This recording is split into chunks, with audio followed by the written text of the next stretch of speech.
Welcome to Behavioral Grooves. My name is Kurt Nelson. And I'm Tim Houlihan. Given the strange and turbulent times that we are living through, Kurt and I decided to reach out to some of our favorite behavioral science researchers and practitioners to get their take on the novel coronavirus pandemic that is shaking the world.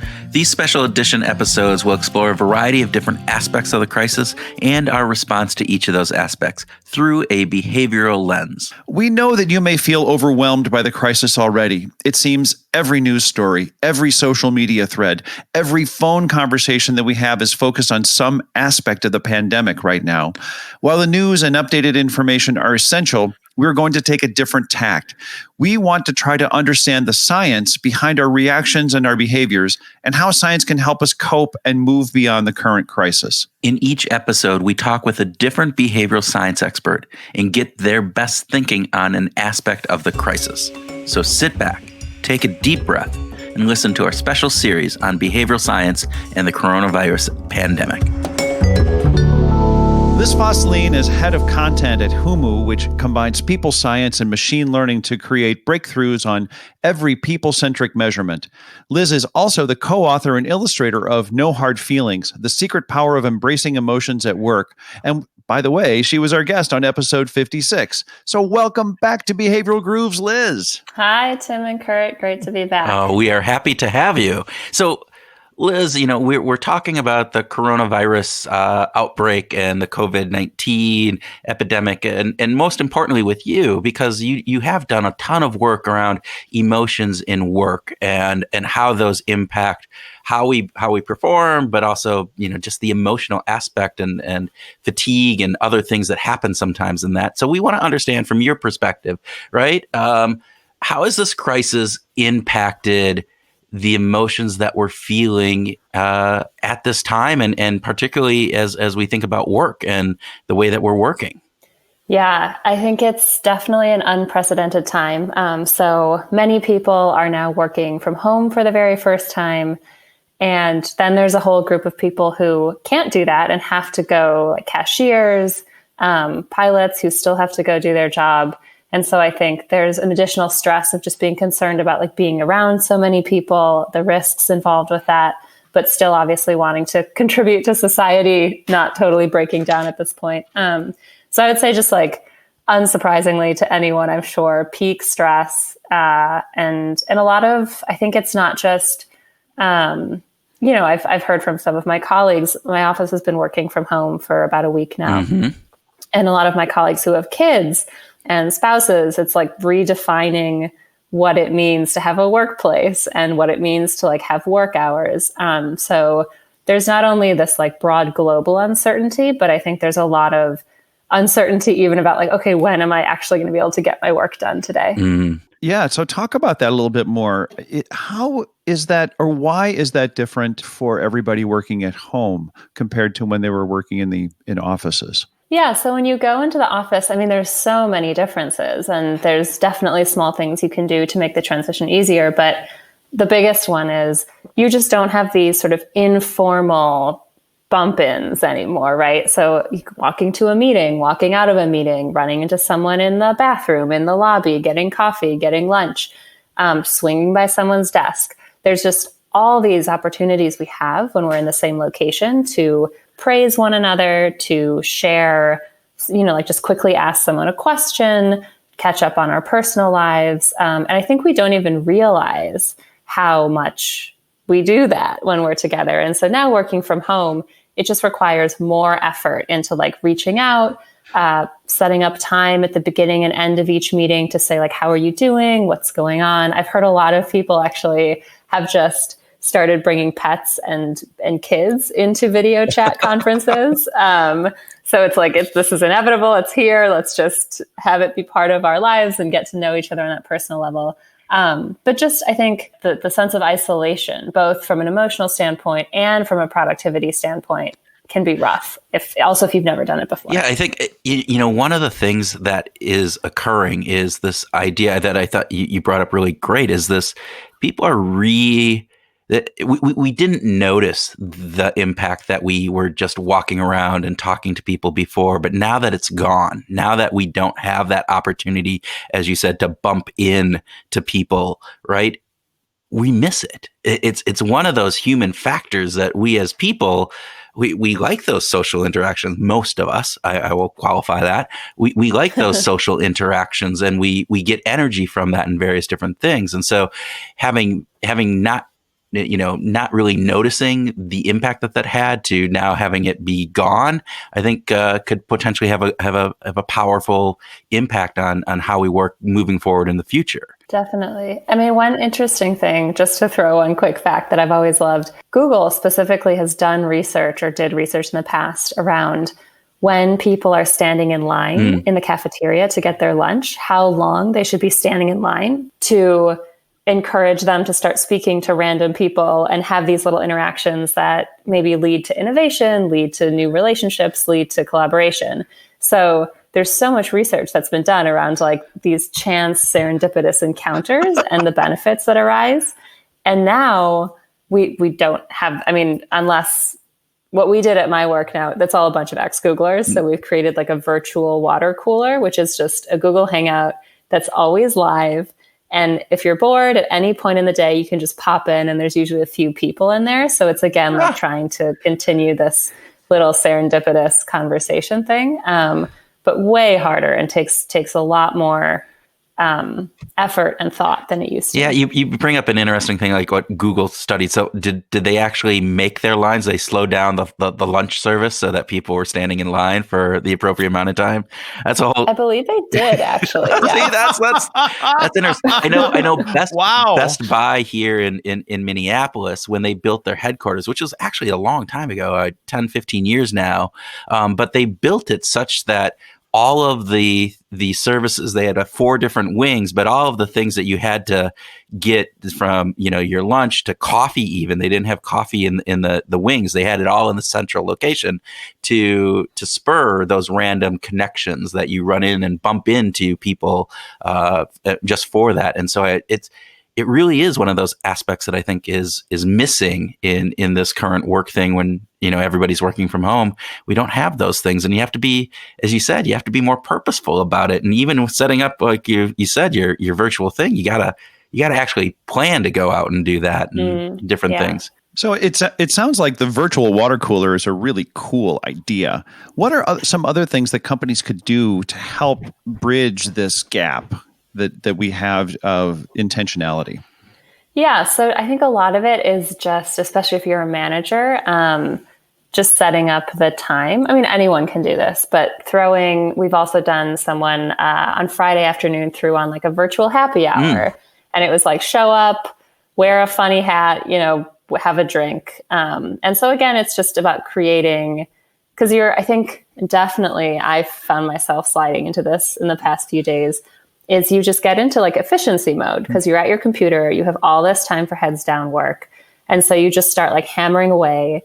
And so you're not taking breaks, you're not socializing. And that's actually, it's like bad for your body. It's bad for your productivity in the long run. You're going to burn yourself out. It's just not the best situation. So also making sure as an individual, if it's been like 3 hours and you haven't done anything, just like reach out to someone and see if they want to do like an impromptu video chat. I found that people, especially now when times are so uncertain, people usually welcome the opportunity to talk, to get on video, to have that personal connection. So I think it's like creating more formal things, putting things on the calendar for your team, or just really being thoughtful about reaching out and setting things up on a one-on-one basis. So we have to be more deliberate about those opportunities to connect and to engage socially with others, where before it happened by happenstance often. And now it needs to be much more deliberate and thoughtful and planned. Definitely. And one thing to add to that, that the research bears out when people have looked at remote work, is that we tend to praise each other a lot less when we're working remotely. So again, it's the like, let's grab coffee. And then on the way, you're like, oh, you did such a great job in that meeting. Or I was so impressed by so-and-so. And you don't usually write that in an email or put it in Slack or whatever messaging program you're using. So remembering to emotionally proofread your messages, making sure that it's not just like a bullet point list of here's what you need to do, here's what I'm doing, here's the edits, that you're still inserting. Thanks so much for pulling this together. I thought you were great in that meeting. Again, these things that don't normally go in emails, they need to go there now. Wow, I'm just I'm just really feeling terrible about some of the emails that I've sent recently. Hey, Tim, by the way, you're doing a good job. I really appreciate you. And, the last interview we did, man, you nailed it. It was awesome. So, Love it. Whatever. So you can put these tips into practice right away. No, those are great, though. I love the idea of emotionally proofreading your emails. I mean, because we don't do that. We look for typos and we look for other things, but we don't think about, wow, I haven't really talked to these people. And so how am I emotionally connecting with them in this email? And again, I would assume it's not even just that thanking, but it's the idea of, hey, how was your weekend? How's, your grandma was sick. How is she doing? Your dog, those little connecting things that are part of who we are as humans, that we just, as you said, we get into efficiency mode and it's bullet point here. And I can do really well. I can do a lot of work at home. But I'm missing out on all those other facets. Yeah, I love the point you brought up too about just like asking about someone's life. I think this is a time when we really don't have insight into, like, I spent last Friday, my productivity was very low because we had the shelter in place order. I live in the Bay Area. Yeah. And it was just like a lot of trying to coordinate getting food to elderly relatives and making sure they had enough food so they wouldn't have to go out. And that's like not something that I shared widely at my company, but also definitely like impacted my productivity. And so I think when you start meetings, it's just a really important time not to dive in right away to the action items and to start by saying, it's just a quick check-in, like, how are you? How's everything going? And then people can share as much or as little as they want.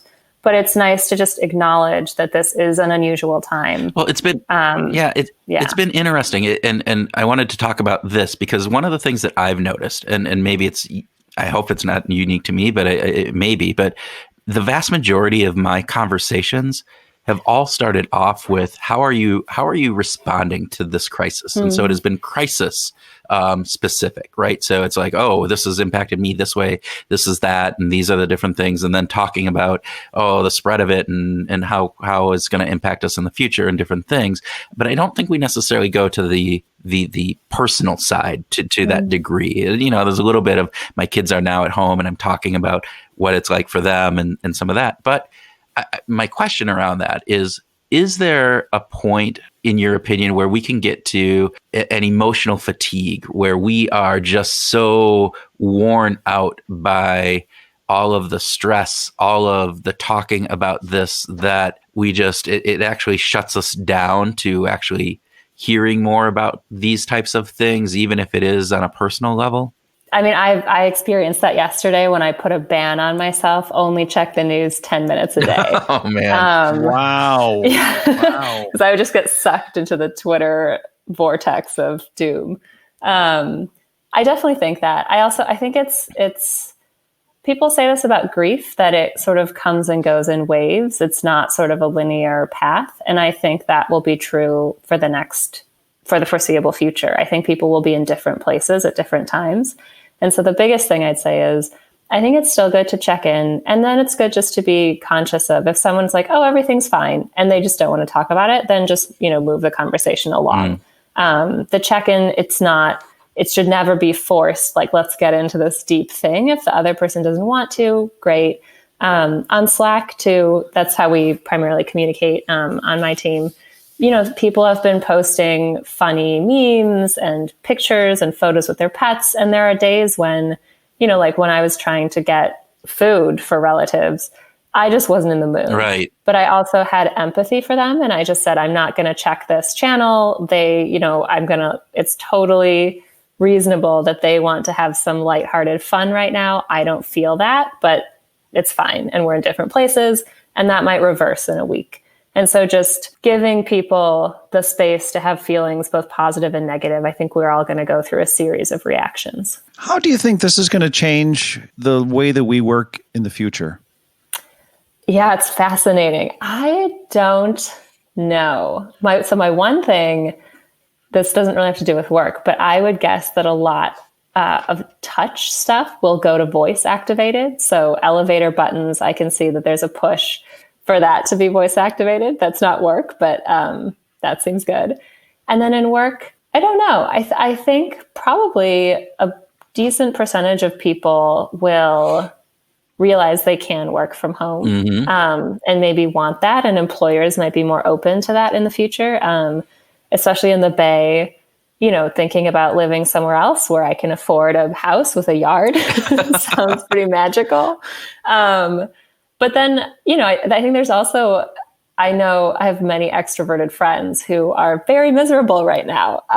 So I don't think it's going to be like everything is remote. I think there's going to be some sort of maybe shift more towards being amenable to letting people work remotely, and then also a greater appreciation for being in the office. Yeah. I think the greater appreciation for being in the office is an interesting piece of this, because like you had mentioned earlier, we don't know what we miss until we no longer have it. And some of those things that we miss, we wouldn't anticipate in advance. And so I think you're right. I think there's going to be this potential shift that more people can office out of the house and maybe do that on different days, but still understanding that need for social gathering and for that sense of community and team that you have when you have an office and various different pieces around that. So I think all of those are really important aspects of this. Are there things that you have identified? So I know we talked a little bit about some of these things of what you can do from officing out of the home to be more emotionally well. I guess that's a good way of putting it. When you're officing from home, if you're not accustomed to this, I mean, I've officed from home for 20 years, and I realized that I've changed in those 20 years. I mean, I used to, when I started, I used to set up lunches and specific times to meet people. And now I've just become, I don't know, I must be an old curmudgeon-y man and an introvert, because I don't to. Thank you, Tim. I don't think I need those as much. But I for those people who are just, newly into this, are there other things that they should be thinking about doing beyond, some of the proactive, reaching out to people that we talked about? Yeah. I think one is to schedule time to move your body. So again, because there's no one coming to talk to you, there's no one to maybe grab coffee with, or you're not walking to a meeting. The danger is just sitting in your chair for back-to-back meetings. And so making sure that you have half an hour, 15 minutes. There's something on YouTube called the 7-minute workout that I really love, which is like push-ups and all these different things. But just, it can be yoga, it can be jumping jacks, just making sure to have regular sort of physical activity breaks, and whatever feels comfortable to you. And then the other thing I'll say is really thinking through what your hours are going to be as an individual and as a team. So I think for teams, it's important to come together and say, especially if people have children or if they're taking care of someone, like what are a few hours when we all will be available and responsive? And that might be from 9 to 11 and 2 to 5, but just agreeing on that as a team. And then in the evening, really trying, again, it depends on how you're moving your hours around, but once you're done with work, having some kind of routine that signals to you, I'm done with work. Because I think what often happens is we don't have this physical distance. We're not getting on a train and then we're in a different space and everything has changed. So it's very easy for it to be 5 and then you're like, oh, I'll just check my email. And then suddenly you're never really disengaging. Having some kind of wind down ritual. You mean people actually have like a stop time at work and the regular reason? I didn't know that. I think it goes. So I've given this piece of advice to a few people, and then some of the response has been like, I have a harder time doing anything. I don't need a wind down ritual. I need help at getting started. I think different things come naturally to different people. Yeah, it reminds me of a comment that I heard related to ongoing wars that we have throughout the world. Like if we don't ever stop having a war, how will we really know what a peace is? And if we don't have peace, how do we know what war is? And so this gets to the question about work. If we're not going to actually stop working, how do we know what work is like? if we don't have downtime, we don't have time with our family to actually get away from work, how do we define what work is? I think that's, I'm sorry, I just go to a instantly philosophical question. You just dive in deep there. That's okay. No, but Liz, you bring up a really good point, because I know for myself, I have had to, because I've been doing this home office thing for 20 plus years.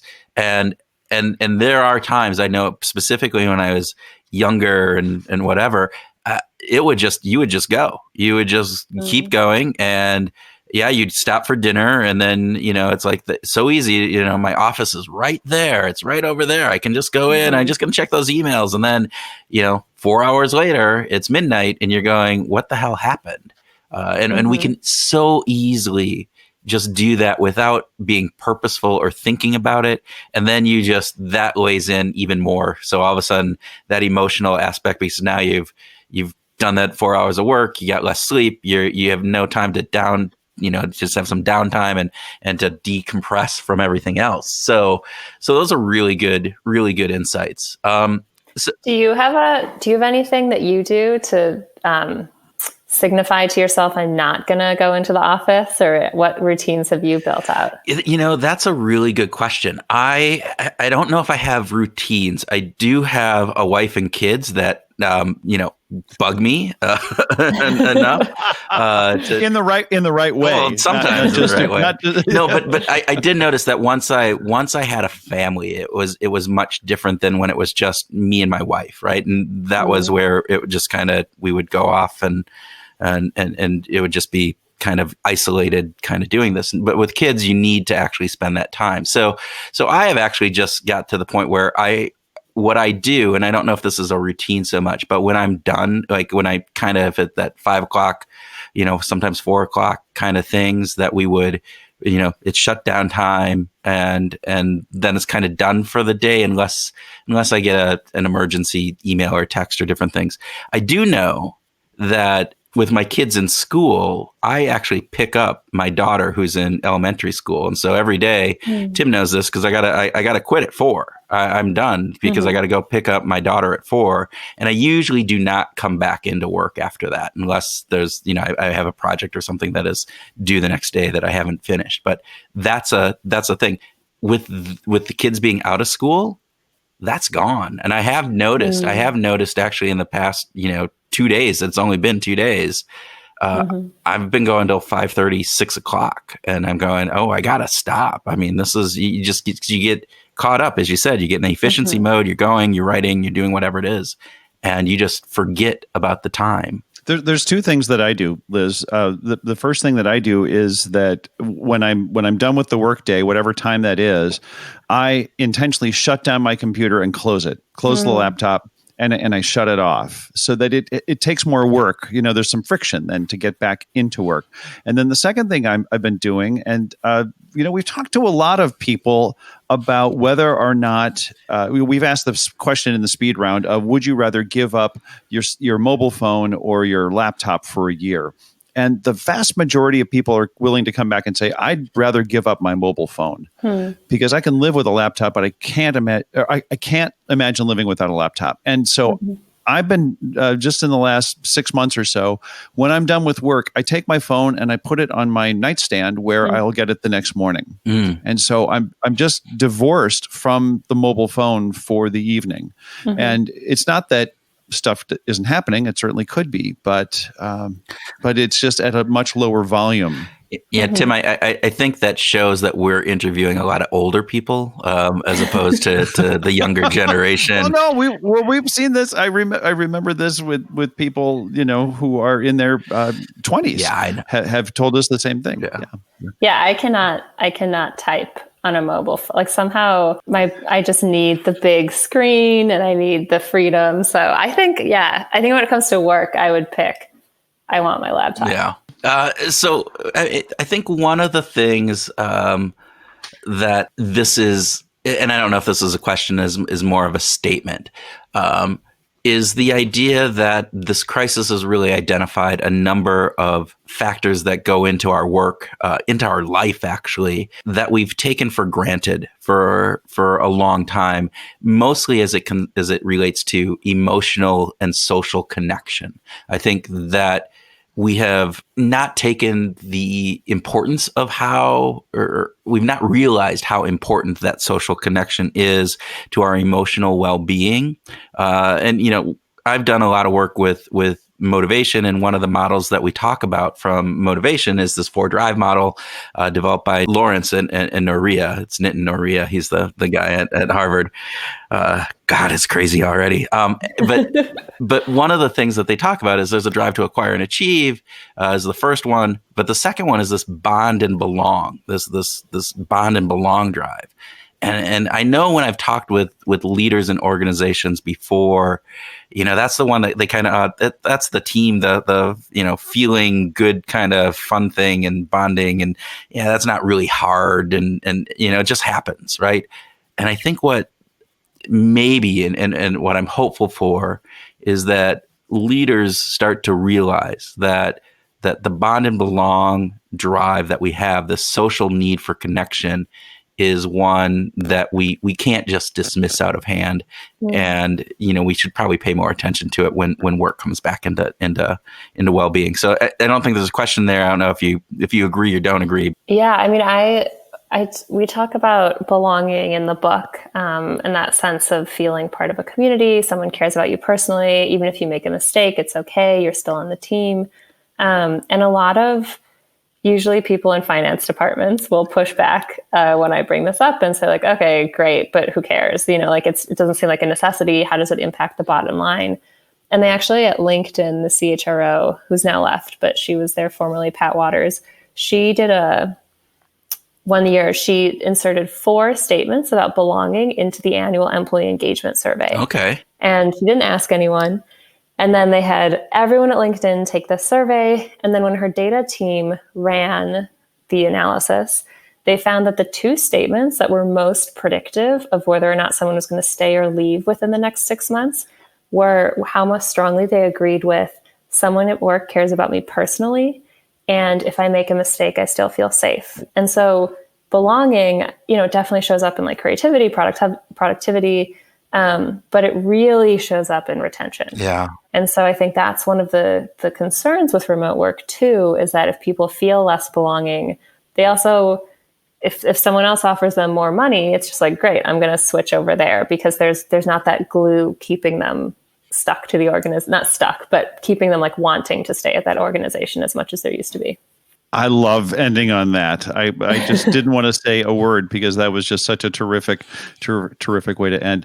Liz, it is always a pleasure to speak with you, and it's really great to catch up with you today under these even regrettable circumstances. But thanks so much for joining us on Behavioral Grooves today. Yeah, thanks for reaching out and for pulling all this together. I think it's a good time, and people are looking for help and just hearing stories. Thank you, Liz.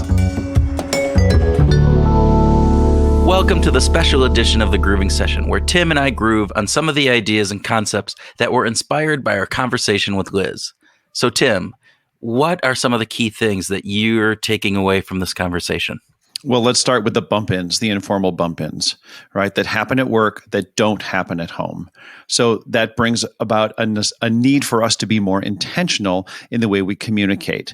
I just really love this idea of thinking about the number of times when I was in the office that I would walk into a meeting and see somebody that I haven't seen in a couple days and say, oh, now that I'm seeing you, I'm thinking, so thank you so much for doing that work, and I really appreciate it. And having that little bit of praise or recognition or just an exchange, hey, how you doing, as we're walking into a meeting, those things aren't happening today unless we take them with a high degree of intentionality, and Liz made that really clear.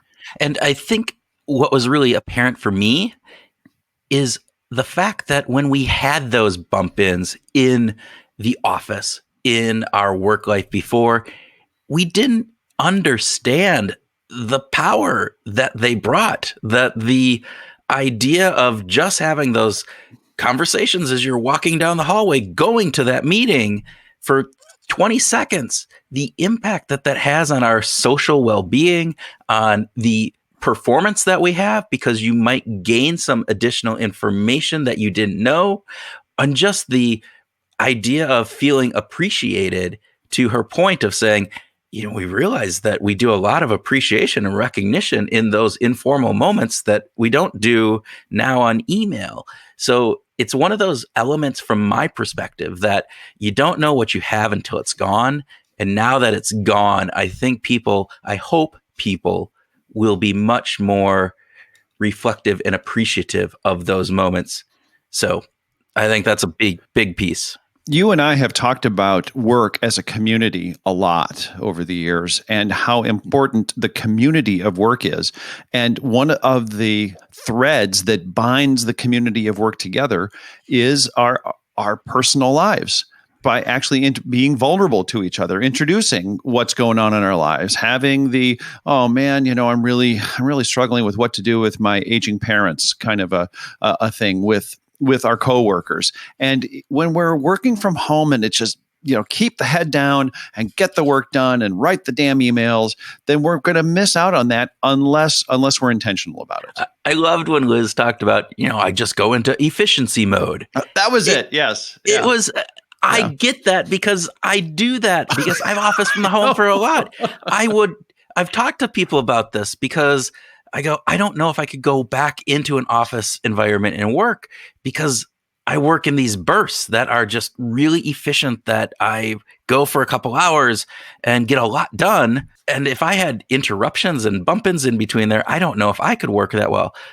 But it also lends itself into an isolation that is really unhealthy. Yeah, it is. And I need to be more aware of it. And Liz brought up a wonderful set of just different tricks and habits and nudges that you can use in order to get yourself out of that. The idea of, wow, if I realized I've been sitting here for 3 hours, I better just get up and move. Yeah. And probably even before 3 hours, right? We should be doing this every 90 minutes, maybe 60 minutes, every 40 minutes. I don't know. But whatever that is, if we get stuck in efficiency mode, it's just going to have a long-term negative impact. It's going to lead to burnout. It's going to be unhealthy for us.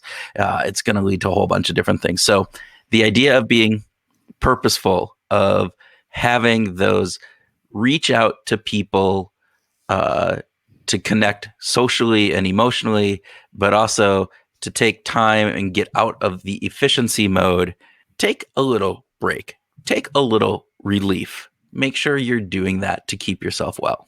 Yeah. What else struck you, Kurt? What was a high point for you in our conversation with Liz? Well, actually, you and I were talking about this, is that this overarching idea of bringing more of yourself into this work, being vulnerable to a certain degree. Yeah. And we don't often do that. I mean, it happens again, I think, in some more of those bump in type moments. But the idea of being purposeful about bringing yourself into these conversations, into this new world that we're going to have to live through for a little while, hopefully just a little while, and bringing that out. I thought that was really key. Yeah. This emotionality. What does she talk about? Proofread with an emotional lens. Yes. Right. So allow yourself to think about the emotionality of what you're communicating. And I don't think she meant it in terms of like being really high spirited and angry or are super direct, but more about on the softer side. How are we feeling about this? What are the things that we're feeling as we're communicating these messages, and bring a little bit more of that, or at least take part of your email and say, here's how I'm feeling about this. And let's try to give some context, because when it's only the written word, we're lacking so much about the full communication. Bring a humanity perspective into this to that degree, right? We write emails and it's bullet points and it's get this done. And it is really, if you just read those emails, you're going, you're a robot. That's a kind of the thing. I feel that way sometimes. I feel like I'm a robot. I feel like I'm just like in robot mode sometimes. Like, Robot Tim. I think we all do, right? We because that's how we have been taught. That's how emails are written. They're not written from an emotional perspective. They are typical work emails are not written from an emotional perspective. They're written from a performance and efficiency perspective. And the work that I do with the Lantern Group, and we work with people on their emails. And oftentimes what we're doing is saying, cut down on the jargon, cut down on, having way too much information included in there and different things. We haven't actually thought about the emotional side of things, which is actually something I think we've missed. And so it's something I'm going to be bringing back out of this, even back in normal times, because I think that's an aspect of work in that communication mode that is lacking, and we can do a much better job about that. I also think in these crazy times and the work environment of working from home and physical separation that we have to be thinking about some of that emotional proofreading of other things as well, of the phone conversations that we have, of the Zoom chats that we have, of the webinars or whatever else it would be, in particularly because we're also in this time of fear and uncertainty. And I think we get value and we get comfort from people being emotionally open and honest with ourselves and with others. And I think that can be helpful. I think that to a degree, we need to have that. It's something that is going to be in the long-term benefit of everybody. Yeah, my wife had her a weekly one-on-one with her boss this morning, and she commented to me that they started with a little bit of social chatter, which Liz brought up, right? Start your online meetings with a little bit of catching up. And it led to what my wife believed was a much more intimate exchange about the challenges that her boss is having with her aging parents. And that she didn't think would have happened if they were in the office. It was actually more in depth, and they took a little more time to unfold it. And she was aware of it and actually made a note of it to me. And I thought, well, that's a good sign that it kind of happens organically if we let it. If we let it. And if we're maybe even thinking about it, right? And doing these things with an intentionality that we didn't do before, because we didn't know what we were missing before, because we had these bump-ins and other emotional conversations that we had. So now, because we're realizing we don't get those, maybe it is more important. And so let's be more intentional about it. I'm really interested in seeing how this plays out. At some point, this crisis is going to end. At some time in the future, hopefully sooner as opposed to later, we'll get back into a more regular routine, a more regular way of operating. Yeah, hope so. What are the norms that are going to stick with us? And we tried to talk about this a little bit, but I think it's going to be really interesting to just see, 2 years from now, 5 years from now, what are those habits that we have? What are the norms that we have from a work environment that are continuing, that were started during this time, that had a stickiness to them, that they were able to be maintained? I'll be fascinated to just kind of watch and to look and to observe. Right. It's possible. It's even likely to imagine that there will be changes. And it's possible to imagine that some things like a little bit more vulnerability, a little bit more authenticity in the way we exchange could be carried over. But you're right. Time will tell. Who knows what will actually happen? I would be hopeful for that. I don't necessarily think it's likely. Yeah, you don't sound optimistic, actually. Well, I don't. I think because we're in a time of crisis that is unique. It's unfamiliar. We're fearful. We're scared. We have all this uncertainty, that there's an emotional component that just goes with that. I think, and then once it's over, that there won't be any more emotion. Like it'll just drain out of us. I don't think. Well, no, it's not that emotion will drain out of us. We're all emotional creatures all the time. We talk about that all the damn time, right? Right. But the striking laser light focus that comes with something like this, that understanding that people are going through these things and that they have these issues with their aging parents, particularly given all of the concern that we would have over they maybe getting coronavirus and the impact that that might have. I think the idea of having distance and the need, realizing the need that we have for this interpersonal connection, I think when it gets back to normal, that goes away. And so then you don't have that light shining down on it, that we don't have that that vividness of what is required. And so I think then you go back into almost standard operating mode where, it's about the performance. And yes, you have the normal bump in, so you don't need to be intentional about it because it just happens naturally. And, you don't want to be too emotional at work and too vulnerable because somebody might take advantage of that. I don't know. I hope. I keep my fingers crossed, cross my toes. I grab a 4-leaf clover. I do all of those different things. Again, to Annie Duke, I would say that's a 20 to 30% probability that's going to happen. I'm going to yes and that with maybe it's not binary, but maybe there are some aspects of emotionality and vulnerability that creep in at low levels, maybe not at high levels. Maybe they don't dominate, but maybe they continue to stay in our corporate lives to a lesser degree than it is now. But so going from 100% now to maybe 20% in the future. But we'll see. And again, I don't think it's 100% now. I don't think that. But I do think that you bring up a really good point, because I think there could be individuals and individual organizations out there that take this to heart. Right? Is it going to be a vast sweep of every organization, in particular large multinational Fortune 500 companies? Probably not.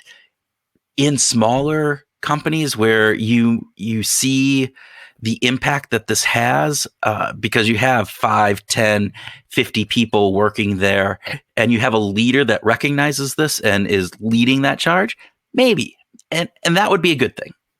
And we will likely see some companies come out of this exploiting the idea that, oh my gosh, I can get all my employees to work from home. I can save on office space, and we'll reduce cost and do all that. And we'll also see the other end of the spectrum, like we need more togetherness. We need to have more gathering spaces in our company, and let's bring people back in. So maybe work from home becomes a less important factor to some organizations.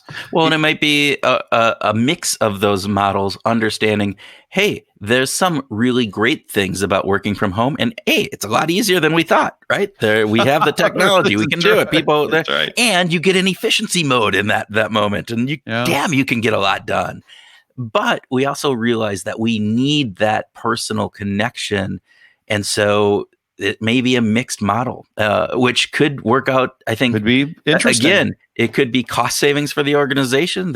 Maybe you have desk sharing and various different pieces, so the schedules, and you have overlap of when people are in. I mean, there's lots of different things from an organizational perspective that could happen from this. So, with that, it's going to be interesting, right? That was my first thing. It's going to be interesting to see what sticks, what doesn't, how our work life is changed when this is all over. Thank you for listening to the special episode of Behavioral Grooves. We hope that you found it interesting and insightful. If you liked it, please let others know. We think that the topic is important, and maybe we can help in educating people about how behavioral science can help us all out in this current craziness that we are going through. Also, please let us know if you have any thoughts or ideas that would be helpful or that we could share. You can reach us through the Connect tab on the Behavioral Grooves website at www.behavioralgrooves.com, or through Twitter. I'm at T. Houlihan, and Kurt is at What Motivates. We really do love hearing from you, and this topic is one that spurs lots of emotions and thought. As part of our mission, we want to expand and inform the community of people who think about positively applying behavioral science to life. One way that happens is through leaving reviews. If you think this podcast is beneficial and should grow, we would really appreciate to leave a review on Apple Podcasts or whichever podcast server you use. It only takes a few minutes and goes a long way to boost us in the algorithms that are used to generate search results. Also, please check out the show notes. We are linking to a number of resources, articles, podcasts, newsletters that we've vetted to bring good facts and ideas around COVID-19 and the coronavirus, its impact, and ways that we can help slow down the spread. There is a lot of information that's being pushed out to everyone each day, and we are weeding through it to find good stuff so that you don't have to. We truly appreciate you listening. Now go out and wash your hands.